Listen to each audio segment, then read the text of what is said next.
ओम शांति। 23 जुलाई 2024। बाबा की महावाक्य।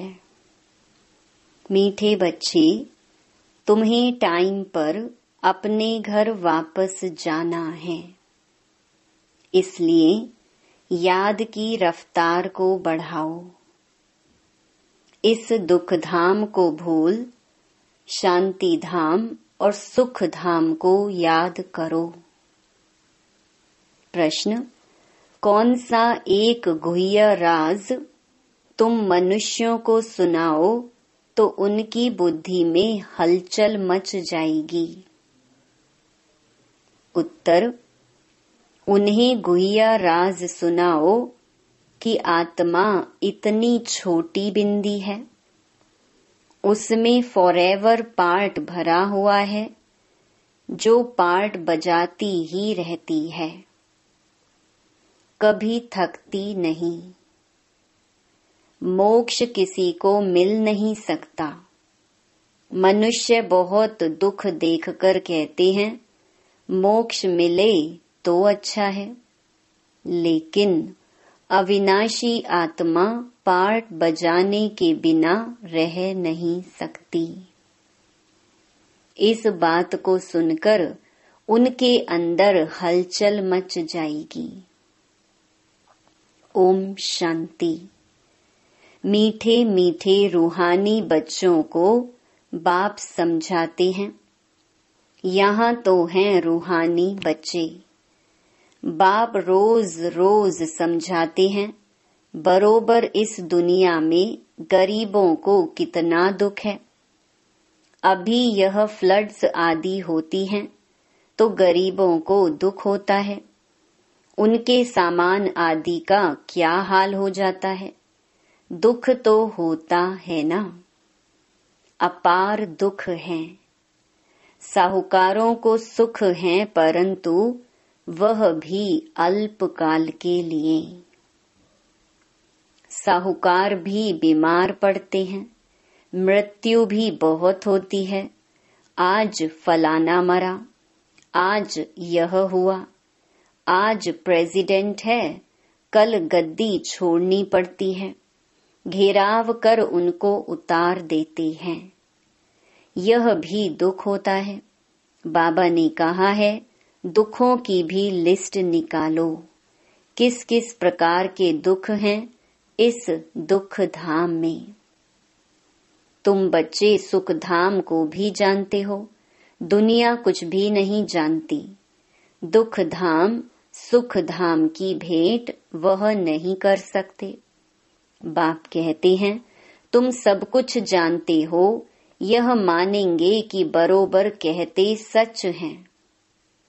यहाँ जिसको बड़े बड़े मकान हैं, एरोप्लेन आदि हैं, वह समझते हैं कलयुग को अजुन 40,000 वर्ष चलना है, बाद में सतयुग आएगा।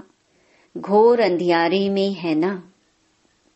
अब उन्हों को नजदीक ले आना है। बाकी थोड़ा समय है।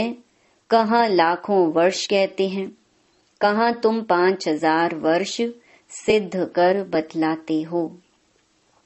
यह 5,000 वर्ष के बाद चक्कर रिपीट होता है। ड्रामा कोई लाखों वर्ष का थोड़े ही होगा। तुम समझ गए हो जो कुछ होता है वह 5,000 वर्ष में होता है। तो यहाँ दुख धाम में बीमारियां आदि सब होती हैं। तुम तो मुख्य थोड़ी बातें लिख दो। स्वर्ग में दुख का नाम भी नहीं। अब बाप समझाते हैं मौत सामने खड़ा है। यह वही गीता का एपिसोड चल रहा है। जरूर संगम युग पर ही सतयुग की स्थापना होगी। बाप कहते हैं कि मैं राजाओं का राजा बनाता हूँ, तो जरूर सतयुग का बनाएगा ना। बाबा अच्छी रीति समझाते हैं। अब हम जाते हैं सुख धाम। बाप को ले जाना पड़े। जो निरंतर याद करते हैं वही ऊंच पद पाएंगे। उसके लिए बाबा युक्तियां बतलाते रहते हैं। याद की रफ्तार बढ़ाओ। कुंभ के मेले पर भी टाइम पर जाना होता है, तुमको भी टाइम पर जाना है। ऐसे नहीं कि जल्दी जल्दी जाकर पहुंचेंगे। नहीं, यह जल्दी जल्दी करना अपने हाथ में नहीं है। यह तो है ही ड्रामा की नोंद। महिमा सारी ड्रामा की है। यहाँ कितने जीव जंतु आदि दुख देने वाले हैं। सतयुग में यह होते नहीं। अंदर ख्याल करना चाहिए, वहाँ यह होगा। सतयुग तो याद आता है ना। सतयुग की स्थापना बाप करते हैं। पिछाड़ी में सारा नटशैल में ज्ञान बुद्धि में आ जाता है। जैसे बीज कितना छोटा, झाड़ कितना बड़ा है। वह तो हैं जड़ चीजें, यह है चैतन्य। इनका किसको पता नहीं है। कल्प की आयु लंबी चौड़ी कर दी है। भारत ही बहुत सुख पाता है, तो दुख भी भारत ही पाता है। बीमारियां आदि भी भारत में अधिक हैं। यहाँ मच्छरों सदृश मनुष्य मरते हैं, क्योंकि आयु छोटी है। यहाँ के सफाई करने वालों और विलायत के सफाई करने वालों में कितना फर्क है। विलायत से सारी इन्वेंशन यहाँ आती है। सतयुग का नाम ही पैराडाइज है। वहाँ सब सतो प्रधान है। तुमको सब साक्षात्कार होंगे। यह है अब संगम युग, जबकि बाप बैठ समझाते हैं, समझाते रहेंगे, नई नई बातें सुनाते रहेंगे। बाप कहते हैं, दिन प्रतिदिन गुह्य गुह्य बातें सुनाता हूँ। आगे थोड़े ही पता था। बाबा इतनी बिंदी है, उनमें सारा पार्ट भरा हुआ है फॉरएवर। तुम पार्ट बजाते आए हो, तुम किसको भी बताओ तो बुद्धि में कितनी हलचल हो जाएगी कि यह क्या कहते हैं। इतनी छोटी बिंदी में सारा पार्ट भरा हुआ है, जो बजाते ही रहते, कब थकते नहीं हैं। किसको भी पता नहीं। अभी तुम बच्चों को समझ पड़ती जाती है कि आधा कल्प है सुख, आधा कल्प है दुख। बहुत दुख देख कर ही मनुष्य कहते हैं, इससे तो मोक्ष पाले। जब तुम सुख में शांति में होंगे, वहाँ ऐसे थोड़े ही कहेंगे। यह सारी नॉलेज अभी तुम्हारी बुद्धि में है। जैसे बाप बीज होने कारण उसके पास सारे झाड़ की नॉलेज है। झाड़ का मॉडल रूप दिखाया है। बड़ा थोड़े ही दिखा सकते, बुद्धि में सारी नॉलेज आ जाती है। तो तुम बच्चों की कितनी विशाल बुद्धि होनी चाहिए। कितना समझाना पड़ता है। फलाने फलाने इतने समय बाद फिर आते हैं पार्ट बजाने। यह कितना बड़ा ह्यूज ड्रामा है। यह सारा ड्रामा तो कभी कोई देख भी न सके। इम्पॉसिबल है। दिव्य दृष्टि से तो अच्छी चीज देखी जाती है। गणेश, हनुमान, यह सब हैं भक्ति मार्ग की। परंतु मनुष्यों की भावना बैठी हुई है तो छोड़ नहीं सकते। अब तुम बच्चों को पुरुषार्थ करना है। कल्प पहले मिसल पद पाने के लिए पढ़ना है। तुम जानते हो पुनर्जन्म तो हरेक को लेना ही है। सीढ़ी कैसे उतरे हैं, यह तो बच्चे जान गए हो। जो खुद जानते हैं वह औरों को भी समझाने लग पड़ेंगे। कल्प पहले भी यही किया होगा। ऐसे ही म्यूजियम बनाकर कल्प पहले भी बच्चों को सिखाया होगा। पुरुषार्थ करते रहते हैं, करते रहेंगे। ड्रामा में नूंद है, ऐसे तो ढेर हो जाएंगे। गली गली घर घर में यह स्कूल होगा। है सिर्फ धारणा करने की बात। बोलो, तुम्हारे 2 बाप हैं, बड़ा कौन ठहरा? उनको ही पुकारते हैं, रहम करो, कृपा करो। बाप कहते हैं, मांगने से कुछ भी नहीं मिलेगा। हमने तो रास्ता बता दिया है, मैं आता ही हूँ रास्ता बताने। सारा झाड़ तुम्हारी बुद्धि में है। बाप कितनी मेहनत करते रहते हैं। बाकी बहुत थोड़ा टाइम बचा है। मुझे सर्विसेबल बच्चे चाहिए। घर घर में गीता पाठशाला चाहिए और चित्र आदि ना रखो, सिर्फ बाहर में लिख दो। चित्र तो यह बैज ही बस है, पिछाड़ी में यह बैज ही तुमको काम में आएगा। इशारे की बात है, मालूम पड़ जाता है बेहद का बाप जरूर स्वर्ग ही रचेंगे, तो बाप को याद करेंगे तब तो स्वर्ग में जाएंगे ना।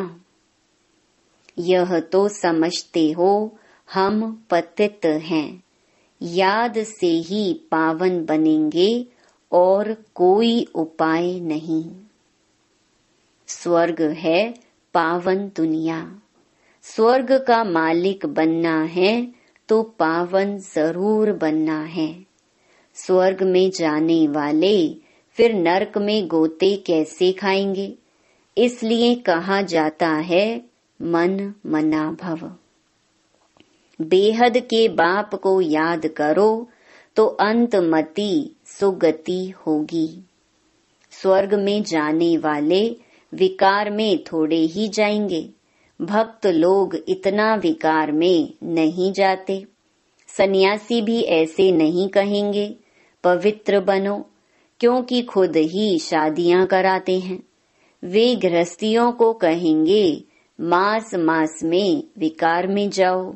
ब्रह्मचारियों को ऐसे नहीं कहेंगे कि तुम्हें शादी नहीं करना है।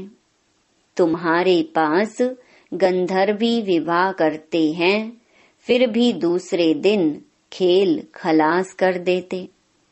माया बहुत कशिश करती है, तो भी पवित्र बनने का पुरुषार्थ इस समय ही होता है। फिर है प्रारब्ध। वहां तो रावण राज्य ही नहीं, क्रिमिनल ख्यालात ही नहीं होती।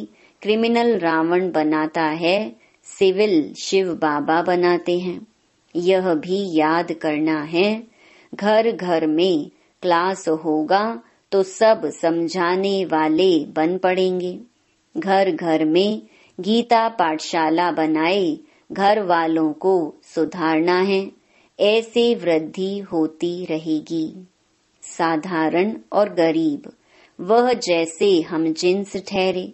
बड़े बड़े आदमियों को छोटे छोटे आदमियों के सत्संग में आने में भी लज्जा आएगी, क्योंकि सुना है ना जादू है, भाई बहन बनाती हैं।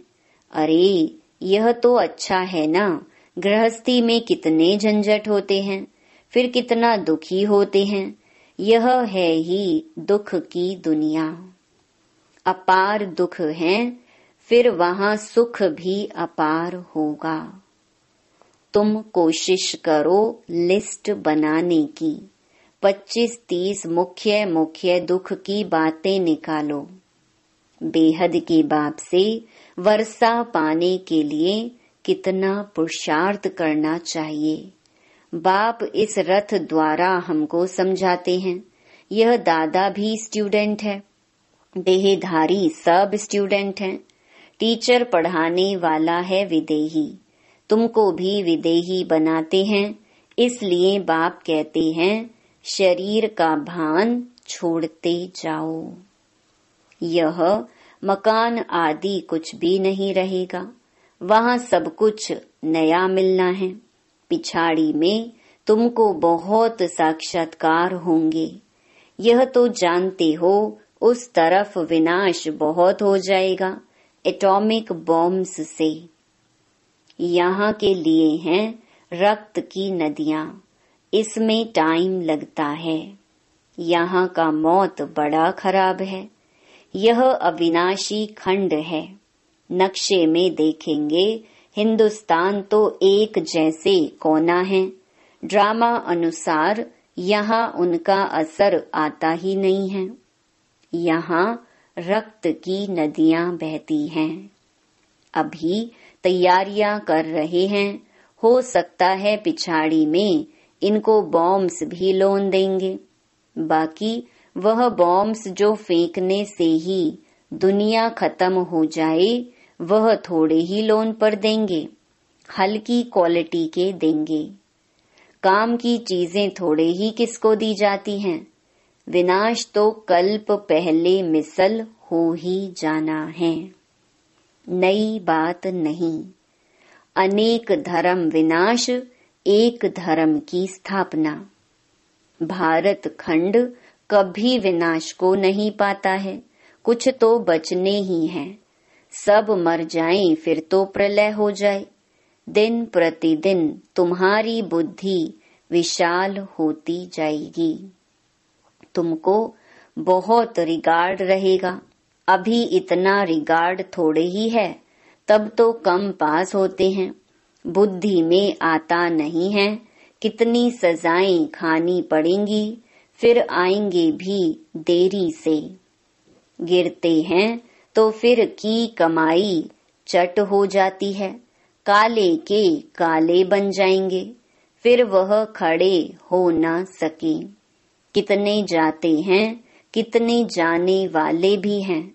खुद भी समझ सकते हैं इस हालत में शरीर छूट जाए तो हमारी क्या गति होगी।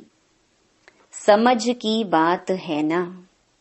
बाप कहते हैं तुम बच्चे हो शांति स्थापन करने वाले। तुम्हारे में ही अशांति होगी तो पद भ्रष्ट हो जाएगा। किसको भी दुख देने की दरकार नहीं। बाप कितना प्यार से सबको बच्चे बच्चे कहकर बात करते हैं। बेहद का बाप है ना। सारी दुनिया की इसमें नॉलेज है, तब तो समझाते हैं इस दुनिया में कितने प्रकार के दुख हैं। ढेर दुख की बातें तुम लिख सकते हो। जब तुम यह सिद्ध कर बताएंगे तो समझेंगे कि यह बात तो बिल्कुल ठीक है। यह अपार दुख तो सिवाय एक बाप के और कोई दूर कर नहीं सकते। दुखों की लिस्ट होगी तो कुछ न कुछ बुद्धि में बैठेगा। बाकी तो सुना अनसुना कर देंगे।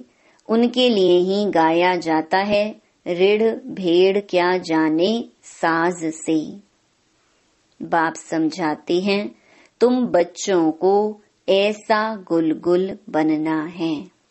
कोई अशांति गंदगी नहीं होनी चाहिए। अशांति फैलाने वाले देह अभिमानी ठहरे। उनसे दूर रहना है, छूना भी नहीं है। अच्छा, मीठे मीठे सिकिलधे बच्चों प्रति माता पिता बाप दादा का याद प्यार और गुड मॉर्निंग। रूहानी बाप की रूहानी बच्चों को नमस्ते। धारणा के लिए मुख्य सार। पहला, जैसे पढ़ाने वाला टीचर विदेही है, उसे देह का भान नहीं, ऐसे विदेही बनना है। शरीर का भान छोड़ते जाना है। क्रिमिनल आई को बदल सिविल आई बनानी है। दूसरा, अपनी बुद्धि को विशाल बनाना है। सजाओं से छूटने के लिए बाप का व पढ़ाई का रिगार्ड रखना है, कभी भी दुख नहीं देना है, अशांति नहीं फैलानी है। वरदान, ब्राह्मण जीवन की नेचुरल नेचर द्वारा पत्थर को भी पानी बनाने वाले मास्टर प्रेम के सागर भव। जैसे दुनिया वाले कहते हैं कि प्यार पत्थर को भी पानी कर देता है, ऐसे आप ब्राह्मणों की नेचुरल नेचर मास्टर प्रेम का सागर है। आपके पास आत्मिक प्यार, परमात्मा प्यार की ऐसी शक्ति है जिससे भिन्न भिन्न नेचर को परिवर्तन कर सकते हो।